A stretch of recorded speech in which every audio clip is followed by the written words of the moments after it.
اعوذ باللہ من الشیطان الرجیم بسم اللہ الرحمن الرحیم۔ پچھلے ویڈیو میں روزے کی اہمیت اور روزے کی نیت کے بارے میں گفتگو ہوئی اور روزے کے اقسام کے بارے میں گفتگو ہوئی۔ اب ہم یہاں پر احکام روزہ میں وہ مسائل بیان کریں گے جس سے روزہ باطل ہو جاتا ہے، جس سے روزہ ختم ہو جاتا ہے۔ وہ روزہ، وہ چیزیں جو روزے کو باطل کر دیتی ہیں۔ پہلی چیز کھانا اور پینا، ایٹنگ اینڈ ڈرنکنگ، یہ بھی روزے کو باطل کر دیتی ہے۔ اگر انسان عمدن اختیار سے کوئی چیز کو کھائے یا پیے، چاہے مقدار میں کم ہی کیوں نہ ہو،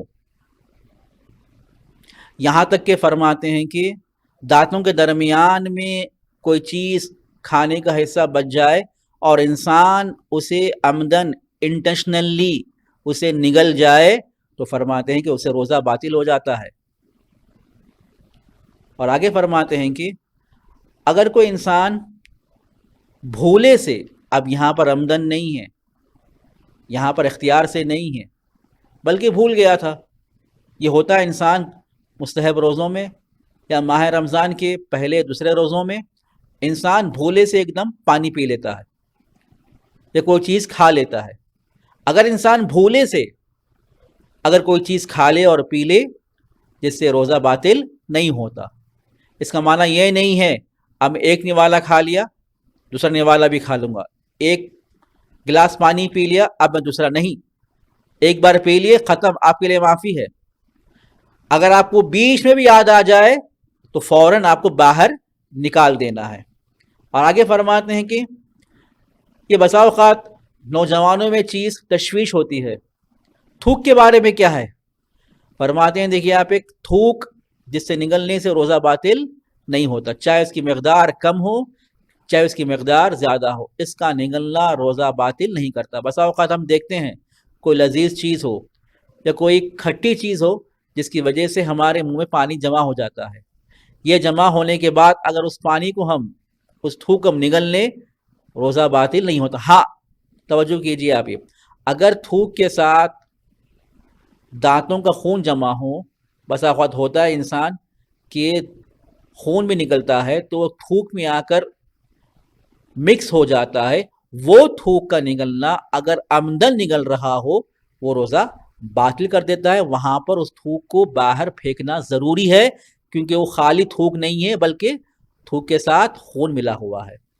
اور آگے دیکھیں یہاں پہ دوسری چیز جو روزے کو باطل کر دیتی ہے، تھک ڈسٹ، غبار، خاک کا انہیل کرنا، اپنی حلق تک پہنچانا، یہ بھی روزے کو باطل کر دیتا ہے۔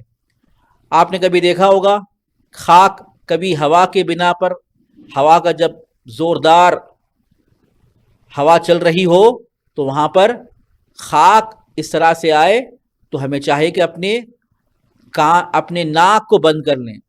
اگر ہم عمدن، یہاں پر بھی دیکھیے آپ انٹینشنلی اس خاک کو، اور آگے فرماتے ہیں کہ آٹا بھی ہے، وہ آٹا دیکھیے اس میں آپ ایک ہوا کے بنا پر اڑ رہا ہو اور ہم عمدن اپنے اختیار سے انٹینشنلی اس آٹا یا اس خاک کو ناک کے ذریعے حلق تک پہنچا دیں وہ روزہ باطل ہو جاتا۔ ہاں اگر ذرا سا ناک میں چلے جائیں، حلق تک اگر ناک پہنچے روزہ باطل نہیں ہوتا، فوراً ناک صاف کر لیں۔ توجہ کر لیا آپ۔ ہاں اگر دیکھیے آپ اختیاری صورت میں نہیں ہے، ایسی ہوا چل رہی ہے زوردار، انسان میں کوئی اختیاری نہیں ہے، تو وہاں پر بغیر اختیار کے اگر خاک چلے جائے اس سے روزہ باطل نہیں ہوتا۔ شرط یہاں پر کیا ہے؟ عمدن، انٹینشنلی۔ تیسری چیز جو روزے کو باطل کر دیتی ہے کہ اپنے کامل سر کو پانی میں ڈبو دینا، کامل طور پر اگر پانی میں انسان ڈبو رہا ہو، وہ بھی عمدن، توجہ کیجیے آپ، یہاں پر بھی کیا ہے، انٹینشنلی، تو یہ روزے کو باطل کر دیتا ہے۔ لیکن توجہ کیجیے آپ، اگر کوئی انسان اپنے آدھے حصے کو پہلے ڈبائے، پھر پانی سے اوپر لے لے، اور آدھے حصے کو پانی میں ڈبائے پھر اوپر کر لے، علماء فرماتے ہیں اس سے روزہ باطل نہیں ہوتا، کیونکہ یہاں پر ایک دفعہ عمدن اپنے سر کو پانی میں نہیں ڈبایا، پہلی بار آدھے سر کو ڈبایا اور دوسری بار دوسرے آدھے سر کو ڈبایا، جس سے روزہ باطل نہیں ہوتا۔ اور ایک کیس میں فرماتے ہیں کہ اگر انسان کو شک ہو جائے کہ میں نے پورے سر کو پانی میں ڈبایا ہے یا نہیں ڈبایا، یقین نہیں ہے اسے، علم نہیں ہے اسے، شک میں مبتلا ہو چکا ہے، اگر وہ شک میں مبتلا ہے تو فرماتے ہیں کہ اس کا روزہ باقی رہے گا، روزہ باطل نہیں ہوگا، کیونکہ اسے علم حاصل نہیں ہوا ہے۔ اور ایک چیز یہ ہے کہ اگر کوئی انسان غیر اختیاری طور پر یا بھول کر، توجہ کیجیے اس میں یہاں پہ، اپنے سر کو ڈبا دے، ایک مرتبہ غیر اختیاری طور پر کوئی انسان آیا ہے سوئمنگ پول کے کنارے، روزے دار کو سوئمنگ پول میں گرا دے، اپنے اختیار میں نہیں تھا، وہ خود ڈوب گیا، وہ یا وہ پانی دیکھا، بھول گیا کہ ماہ رمضان ہے، فوراً پانی میں چھلانگ لگا دیا بھولے سے، فرماتے ہیں فوراً اسے پانی کے باہر آ جانا چاہیے اور اس کا روزہ باطل نہیں ہوگا، روزہ باقی رہے گا۔